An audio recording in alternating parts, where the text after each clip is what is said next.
இறையேசுவிலே பிரியமான சகோதர சகோதரிகளே, உங்கள் எல்லோருக்கும் ஆண்டவராகிய இயேசு கிறிஸ்துவின் பெயரால் காலை வணக்கங்கள் மற்றும் வாழ்த்துக்கள். நான் உங்கள் அகஸ்டின் வேதியர். இன்று டிசம்பர் மாதம் 8ஆம் தேதி 2024ஆம் ஆண்டு. ஆண்டவரின் மடியில் 5 நிமிடங்கள். மனுஷனுக்கு நிறைய குணங்கள் உண்டு. ஆனால் இப்போது நான் சொல்ல போகிறது அது குணமானு தெரியாது. ஆனால் மனுஷன் கூடவே தான் இருக்குது. அது எப்படி வந்தது, எப்படி போக போகுதுன்னு சொல்லிட்டு நமக்கு இன்னமும் தெரியாது. எப்போ வந்ததுன்னு தெரியும், எப்போ போக போகுதுன்னு தெரியாது. அதுக்கு பிறப்பு இறப்பும் கிடையாது நினைக்கிறேன்.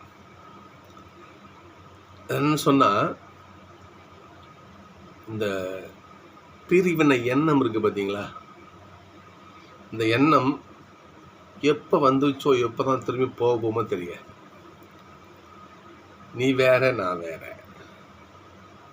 நீ அப்படி, நான் இப்படி, நான் மேலே, நீ கீழே, நான் அவன், நீ இவன் என்ற இந்த எண்ணம் இருக்குது பார்த்தீங்களா, அது எப்படி தான் வந்துச்சோ மனுஷனுடைய புத்தியில், அது என்றைக்கு இந்த மனித குலத்தை விட்டு போக போதோ தெரியாது.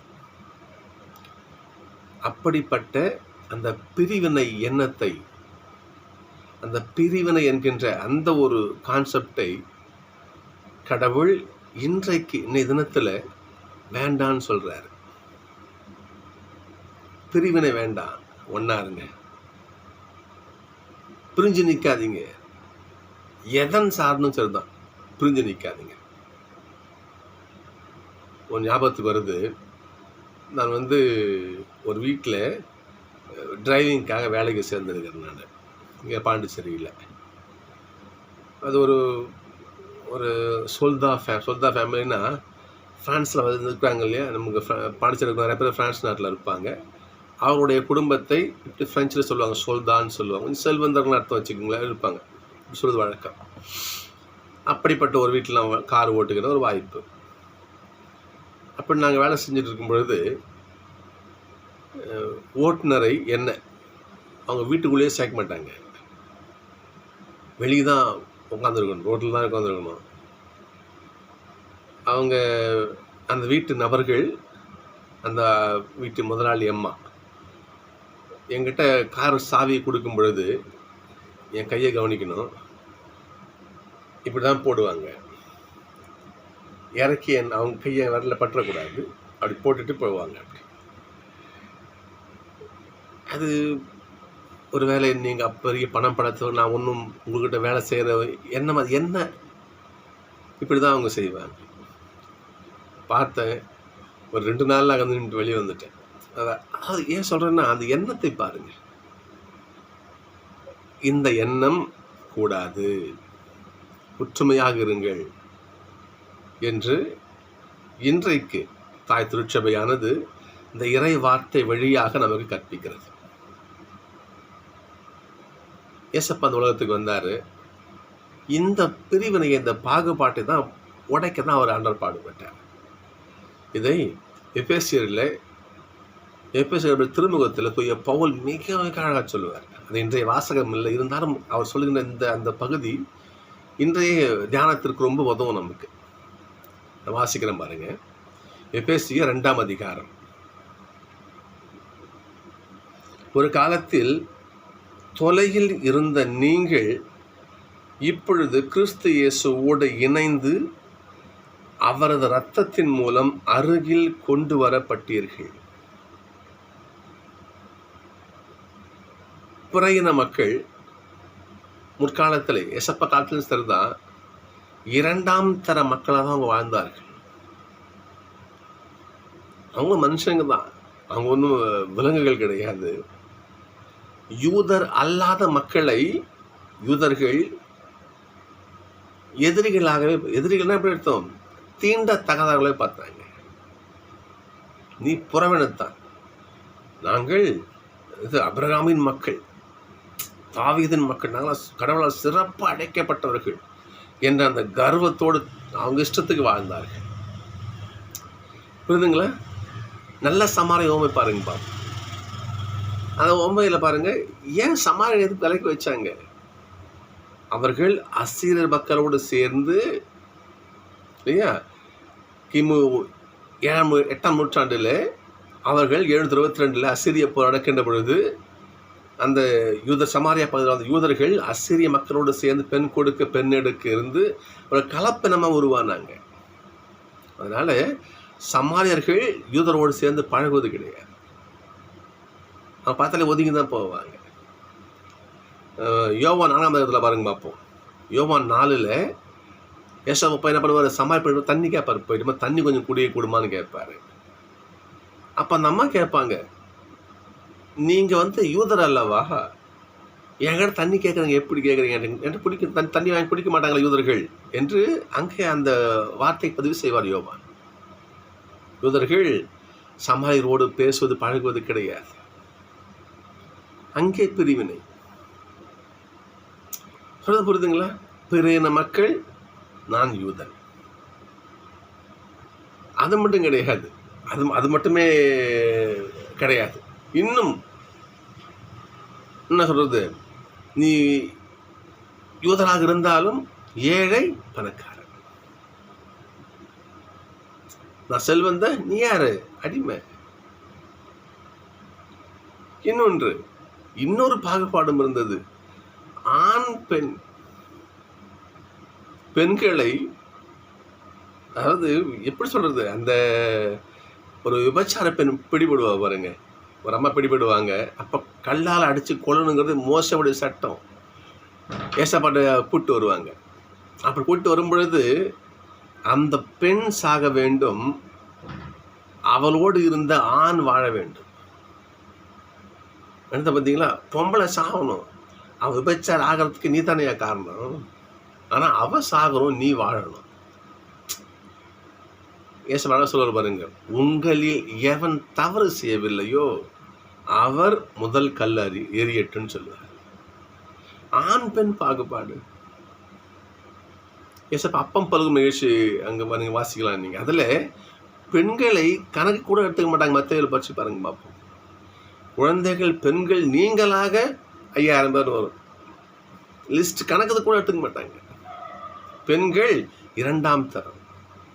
இப்படிப்பட்ட பாகுபாடுகளை ஏசப்பா உடைத்தார். பெண் சீடர்களை ஏற்படுத்தினார் ஆண்டவர் இயேசு. புரியுதுங்களா? பெண் சீடர்களை ஏற்படுத்தினார். அந்த ஒரு பெண் வராங்க, ஏசப்பாடைய பாதத்தை கழுவுறாங்க. பாதத்தை தன்னுடைய கண்ணீரால் அந்த சகோதரி அவரை ஏற்றுக்கொள்கிறார். எல்லாம் இழிவாக பார்க்குறாங்க. எல்லாரும் ஏசப்பா சாடுறாரு. சரிங்களா? எல்லாம் ஏசப்பா சாடுறா பாருங்க. அந்த வார்த்தையை கவனிங்க பார்ப்பீங்க. ஏனெனில் அவரே நமக்கு அமைதி அருள்பவர். அவரே 2 இனத்தவரையும் பிரித்து நின்ற பகைமை என்னும் சுவரை இல்லையா தமது உடலில் ஏற்ற துன்பத்தின் வழியாக தகர்த்தெறிந்தார், ஒன்றுபடுத்தினார். கடவுள் ஏசப்பா தன்னுடைய மரணத்தின் வாயிலாக இந்த பகைமையை அழித்தார். இன்னும் படிச்சுட்டே வரலாம். அப்படியே நீங்கள் பார்ப்போம். இன்னும் பார்ப்போம். சிலுவையின் வழியாக 2 இனத்தவரையும் ஊறு உடலாக்கி கடவுளோடு ஒப்புரவாக்கினார். எனவே நீங்கள் இனி அந்நியர் அல்ல, வேற்று நாட்டவர் அல்ல. நீங்கள் யார்? இறை மக்கள் சமூகத்தில். நீங்கள் எல்லாம் கடவுளுடைய பிள்ளைங்க. நீ ஆணாறு பெண்ணாறு என்ன என்ன என்ன நாடு எத்தனை அவசியம், நீங்கள்லாம் கடவுளுடைய பிள்ளைங்க. இப்போ கடவுள் எப்படி எல்லாரையும் ஒன்று சேர்க்கிறாரு பாருங்க. நாம தான் பிரிஞ்சு நிற்கிறோம். ஊதாரி மகன் ஓமையில பாருங்க பார்ப்போம். ஏசப்பா சொல்லுவார், அந்த தகப்பன் அந்த அப்பா சொல்லுவார், இந்த உன் தம்பி இவன் இறந்து போய், உன் தம்பிடா இவன், உன் தம்பி இறந்து போயிருந்தான், மீண்டும் உயிர் பெற்று வந்திருக்கிறான் என்று ஏசப்பா, அதாவது தன் தந்தை என்ன பண்ணுவார், மூத்த மகனோட தம்பியை சேர்த்து பேசுவார். ஆனால் மூத்த பையன் பேசுவான், இந்த உன் மகன் காசை பிடிக்கணும் போனான பற்றியா ஓம் புள்ளன்னு சொல்லிட்டு இவன் பிரிக்கிறான், கடவுளை இணைச்சு வைக்கிறார். சோசர்களே, கடவுள் பிரிவினை எதிர்க்கிறார். முதல் வாசகம் பாருங்களேன். இன்னைக்கு அற்புதமான பாருக்கு வாசகம். பாருக்கு எரேமியாவுடைய செக்ரட்டரி, அவருக்கு உதவியாளராக இருந்து பணியாற்றியவர் பாருக். அவருடைய புஸ்தகத்தில் நீங்கள் பாருங்கள், இன்னைக்கு எருசலேமே எழுந்திரு நிற்காத. அவர் சொல்ல வார்த்தைக்கு பாருங்கள், உன்னுடைய மக்கள் எப்படி போனாங்க, அடிமைகளாக போனாங்க, அரசரை மாதிரி வெற்றியோடு நாங்கள் கூட்டு வருவோம். ஆண்டவர் சொல்லுகிறார், நான் கூட்டு வருவோம். அவங்கள அடிமைகளாக போனாங்க, வரும்போது நிமிர்ந்து நன்னடை போட்டு நாங்கள் கூட்டு வருவோம். ஆண்டவருடைய வார்த்தை அது இங்கே அறிவிக்கப்படுகிறது. அது மட்டும் இன்னும் பாருங்க பார்ப்போம். அவர்கள் சமமாக அதாவது உயர் குன்றுகள் தாழ்த்தப்படும், பள்ளத்தாக்குகள் சமமாக்கப்படும். வாசிக்கிற பாருங்க பார்ப்போங்க. உன்னை விட்டு பிரிந்து சென்றார்கள். இப்போ நாங்கள் சோகமாக போனாங்க. ஆனால் கடல் அவர்களோடு திரும்பி அழைத்து வரும் பொழுது பெரிய அரியணைகள் வீற்றிருக்கும் மன்னரை போல அழைச்சி வரப்படுவாங்க. பாதுகாப்போடு என்ன பண்ணுவாங்க, அவங்க நடந்து வரும் பொருட்டு உயர் மலைகள் எல்லாம் தாழ்த்தப்படும், பள்ளத்தாக்கு நிறைவாக்கப்படும். இவ்வாறு நிலம் முழுவதும் சமமாகவும் கடவுள் கட்டளையிட்டிருக்கிறார். இது மண்ணை மட்டுமல்ல, மனித மனங்களையுமே யாவையானவங்க சொல்றாரு. மனித மனங்களும் நிறைய பள்ளமோடு இருக்குது. இவை அனைத்தையும் ஆண்டவர் சமப்படுத்துவார். நம்ம திருவருகை காலத்தில் இருக்கிறோம். நாம இயேசு வரப்போகின்ற அந்த காலத்தில் நம்ம இருக்கிறோம். நாம அந்த இயேசு பாலனை நாம் காணுகின்ற அந்த நேரம் நமது உள்ளத்தில் இருக்கின்ற பாகுபாடுகள், ஏற்றத்தாழ்வுகள், பள்ளம் மேடுகள் அனைத்தும் கடவுள் நிறைவு செஞ்சுக்கன்னு சொல்றார் ஆண்டவர். அவன் நிறைவு செய்வார். எப்பொழுது நாம் ஆண்டவரோடு ஒத்துழைத்தால் கடவுள் நம் உள்ளத்தில் இருக்கின்ற அனைத்து நிறைவு செய்வார் ஆண்டவர். இன்றைக்கு நற்செய்தி பார்க்கணும். இதே பகுதி தாங்கியும் திருமுழுக்கியவன் அறிவிக்கிறார் பாருங்க. அங்க பாலைவனத்திலே குரல் ஒன்று கேட்குது, பள்ளத்தாக்குகள் எல்லாம் நிரப்பப்படும், மலை குன்று யாவும் தாழ்த்தப்படும், கோணலானவை நேராக்கப்படும், கரடு முரடானவை சமதளமாக்கப்படும். மனிதர் அனைவரும், இந்த வார்த்தையை பாருங்க, மனிதர் அனைவரும். இஸ்ரேல் மக்கள் இவ்வாறு ஒரு பாகுபாடு வச்சிருந்தாங்க. யூதர்கள், கடவுள் நம்மை மட்டுமே மீட்பார், யாவை இறைவனுடைய மீட்பு நமக்கு மட்டுமே உண்டு என்ற எண்ணம் இருந்துச்சு அவங்களுக்கு. எவ்வளவு பெரிய பிரிவினை பாருங்க அவங்க மனசுக்குள்ள. ஏனென்றால் நான் கடவுளுடைய மக்கள், இதுதானே திருமுழுக்கியவன் சாடுவார். நீங்கள் அபிரகாமன் மக்கள் சும்மா கோவின்னு தெரியாதீங்க. கடவுள் தனக்கான மக்களை இந்த கல் உண்டு பண்ணுவார், அவர் உற்பத்தி உண்டு பண்ணி கொள்ளுவார் அவர். எனவே நீங்கள் கடவுளுடைய பிள்ளை, அபிரகாமின் பிள்ளை என்பதை உங்கள் செயலில் காட்டுங்கள்னு சொல்லுவார். உங்கள் செயலில் காட்டுங்கன்னு சொல்லுவார். அபிரகாம் யாருக்கிட்டையும் பகமை பாராட்டலையே. தன்னுடைய சகோதரன் லோத்து, அபிரகாமுடைய சகோதரன் லோத்துக்கும் அபிரகாமுக்கும் நில பிரிவினை நடக்கும். நிலத்தை கானாட்டுக்கு வருவாங்க, வந்தவொடனே நிலத்தை பிரிச்சுக்குவாங்க ரெண்டு பேருமே. அப்பொழுது அபிரகாம் சொல்லுவார், தன் தம்பி தானே, மூத்தவன் தானே, மூத்த முதல் நேரத்தை எடுத்து மிச்சம் மீதி தம்பி கொடுத்தா என்ன? அப்புறம் அபிரகாம் செய்ய மாட்டார். அவர் என்ன செய்வார்னா, லோத்து நீ இடப்புறம் சென்றால் நான் வலப்புறம் செல்றேன், நீ வலப்புறம் போனா இடப்புறம் போறேன்னு சொல்லுவார். ஆனால் தம்பி நீ முடிவு செஞ்சுக்கியா என்று அந்த நேரத்தில் கூட தம்பிக்கான அந்த இடத்தை கொடுப்பாரு. அதை லோத்து புரிந்து கொள்ளாமல் லோத்து பிரிச்சது தெரியுங்களா, யோர்தான் ஆற்றுல ஒட்டிய அந்த வளமான பகுதிகளைத்தான் லோத்து எடுத்துக்குவார். வளமில்லாத வறண்ட பகுதிகளைத்தான் அபிரகாம் எடுத்துக்கொள்வார். வளமான பகுதியை எடுத்துக்கொண்ட லோத்துடைய செல்வங்கள் அழிந்து போகும். ஒரு காலகட்டம் வரும், லோத்து என்ன பண்ணுவார், அண்ணங்கிட்ட தயவு தேடி நாடி வருவார். வறண்ட பகுதியை எடுத்துக்கொண்டு அபிரகாம் தான் வாழ்வார் சகோதரர்கள். புரியுதுங்களா? அவர் பிரிவினை பார்க்கல. அப்படிப்பட்ட கடவுள் அபிரகாமின் மக்கள் நீங்க என்ன பீத்திக்குன்னு தெரியாதீங்க. நீங்கள் எப்படி இருங்க நீங்கள் அவருடைய செயல் பொருட்டு அந்த அவர் அதை கடைபிடிங்கன்னு சொல்லுவார் ஏசப்பா. நான் திருமுழுக்கு சொல்லுவார். அந்த திருமுழுக்கனுடைய வார்த்தை தான் நீங்கள் வருது பாருங்க. இங்கே மலைகள் குன்று யாவும் தாழ்த்தப்படும், கோணலானவை நேராக்கப்படும், கரடு முரடானவை சமதளமாக்கப்படும், மனிதர் அனைவரும் கடவுள் அருளும் மீட்பை காண்பர். மக்கள் எல்லோருக்கும் ஆண்டோட மீட்பு சொந்தம். அவருக்கு எல்லாம் மக்கள் மனித குலத்துக்கு அனைத்திற்கும் ஆண்டோட மீட்பு சொந்தம். ஆக கடவுள் ஒத்துமையாக தான் பார்க்குறாரு. நீங்கள் என்ன பண்ணாதீங்க, பிரித்து என்ன பண்ணாதீங்க, தனித்தனியாக கலையாக நீங்கள் தனியாக பிரிஞ்சு போதுங்க வார்த்தை வருது, வேண்டாம். ஆனால் சொல்கிறாரு, நீங்கள் பிரிஞ்சு போகாதீங்க, ஒன்றா இருங்க. பவுல் சொல்லுவார், உங்களிலே யூதர் என்றும் இல்லை, கிரேக்கர் என்றும் இல்லை, அடிமை என்றும் இல்லை, உரிமை குடிமக்கள் என்றும் இல்லை, எல்லோரும் கடவுளுடைய பிள்ளைங்க. உங்கள் எல்லோரிலும் கிறிஸ்து உருவாக நான் பேறுகால வேதனை அடைகிறேன்னு பவுல் சொல்லுவார். எல்லாம் ஒன்றா இருங்க, எல்லாம் ஒன்றா இருங்க, பிரிஞ்சிருக்காதீங்க. அவனுடைய வார்த்தை இதுதான் இன்றைய தானம்.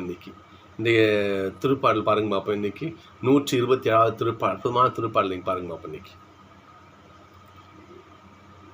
நமது முகத்தில் சியோன் அடிமை அந்த நிலையை ஆண்டவர் மாற்றினது போது நாம் ஏதோ கனவு ஆண்ட மாதிரி இருக்கிறோம்.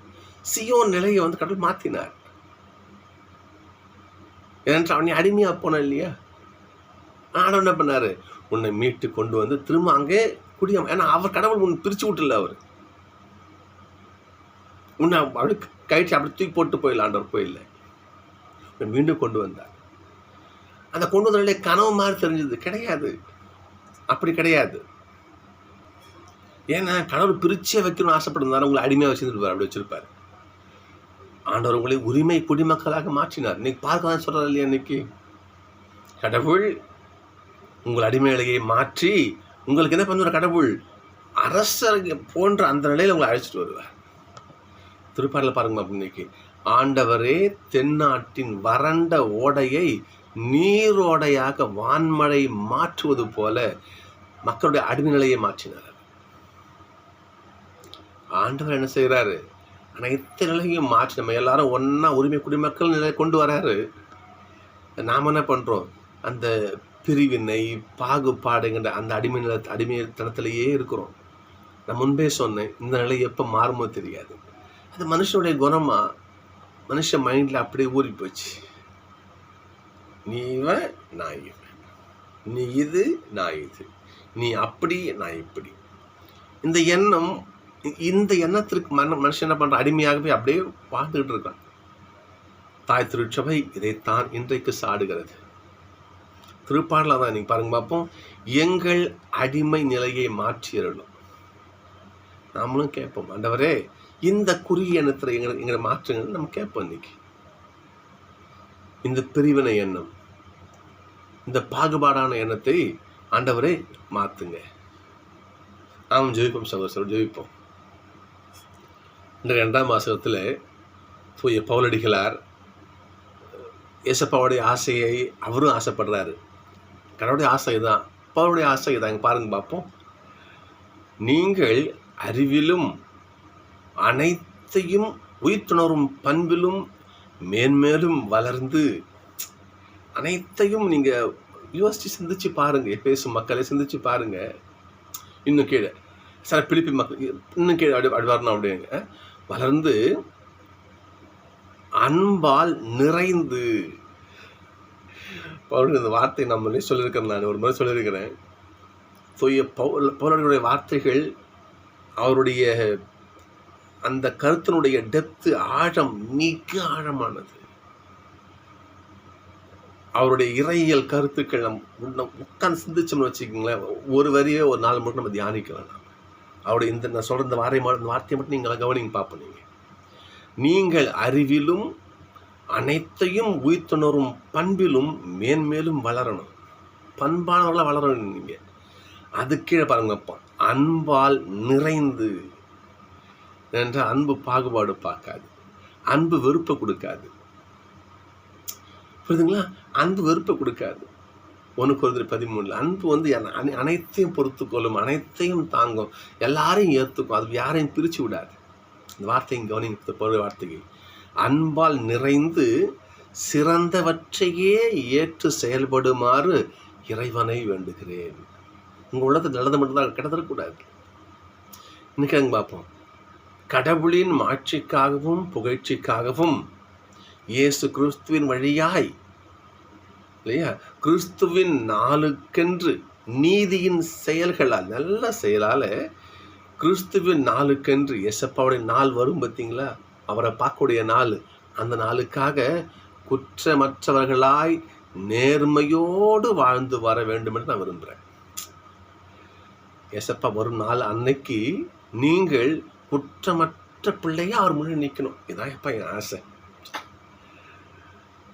ஒரு ரட்சகதி பணியாளருடைய ஆசையை பாருங்க, பவுலுடைய ஆசையை பாருங்க.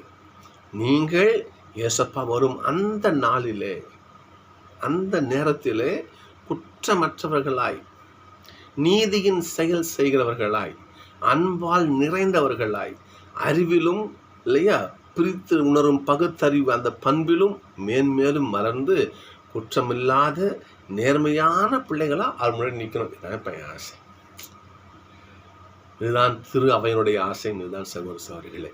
எனவே நமது உள்ளத்தில் இருக்கின்ற இந்த பாகுபாடுகளை அகற்றினால்தான் நாம் கடவுள் முன்பாக